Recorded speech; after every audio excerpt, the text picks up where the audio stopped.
In the traditional courtroom, we have the revolving door. We have a lot of numbers. There's a number on their case file. There's a number of offenses that they've committed in the past. And they're a number. They're not a person. We've had the war on drugs. We've incarcerated a lot of people.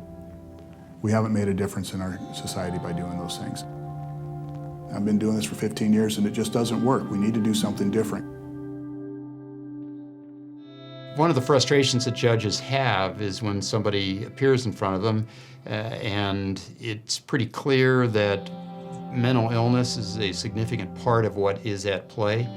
Locking them up in jail does not do anything to solve their mental illness, and we recognize that. And they sit in jail for whatever time we've decided they need to be in jail, and when they come out, at best, they are where they were when we put them in there, and more typically, they've decompensated. So they are in a worse position with their mental health, and which means they are more likely to commit crimes.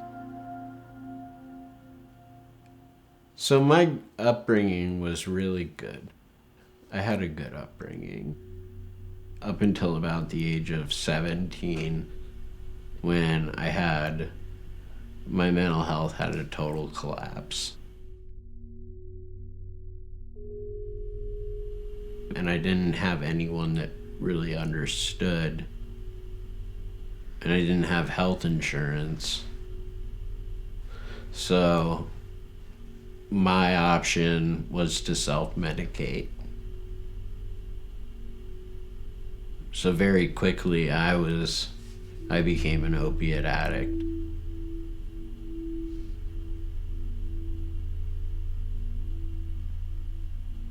My mental health suffered over time.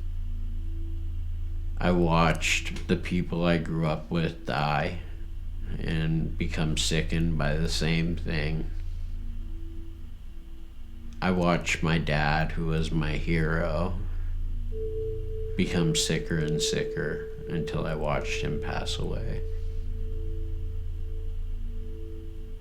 That was the hardest point in my life.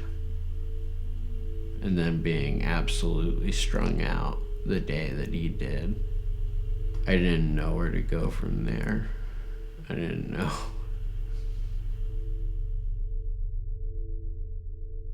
What happened is that as a society, years ago, we decided we don't have the money, or we're not going to put the money into the mental health system in this case specifically.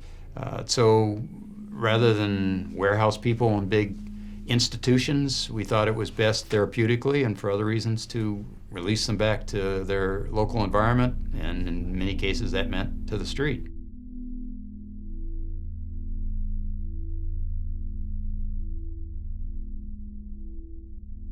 And so we had a whole bunch of people who were no longer being seen by anybody to address their mental health issues and were left to their own devices. And those folks, not unreasonably, a bunch of them ended up committing crimes and ending up in the criminal justice system. And when they end up here, the typical tools that we have, which are jail, fines, those things don't change their behavior.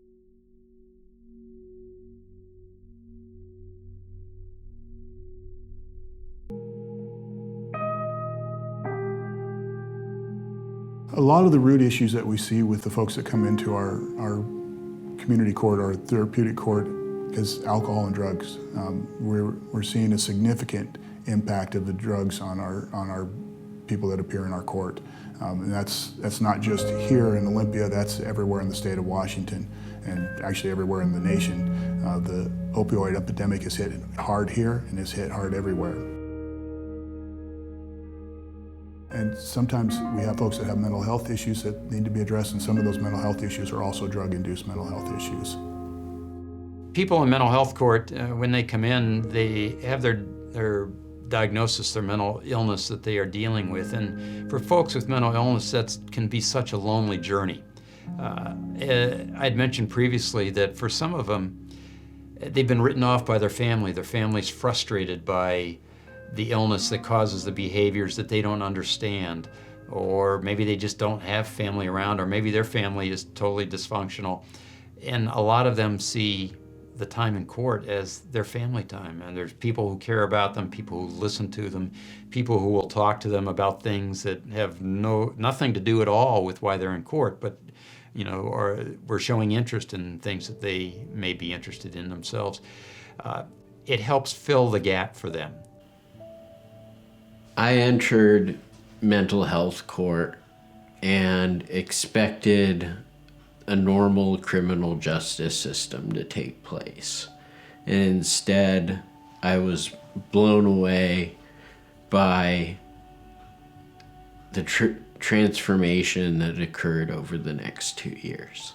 Because I had a willingness and a passion and dedication to remain clean, but I didn't have an internal GPS system. I didn't know where I was going to go or how I was going to do it. I didn't know how to get from point A to point B. I could barely ride the bus.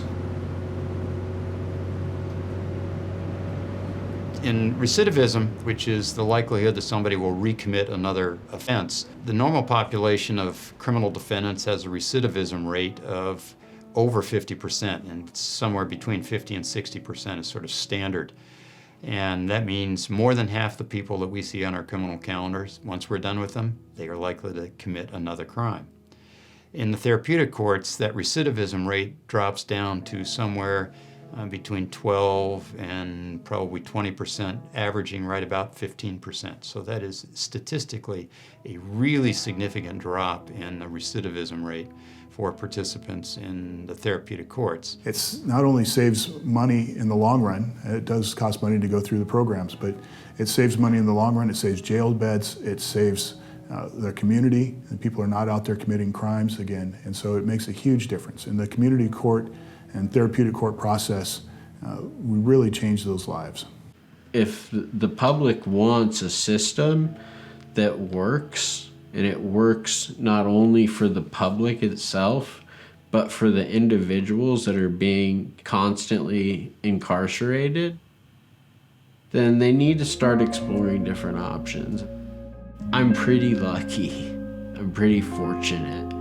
From somebody who was homeless and shooting up on the streets to someone who now is looking at an eventual course that would lead to a master's in social work, sincerely wants to help other people from sincerely wanting to help themselves. It's pretty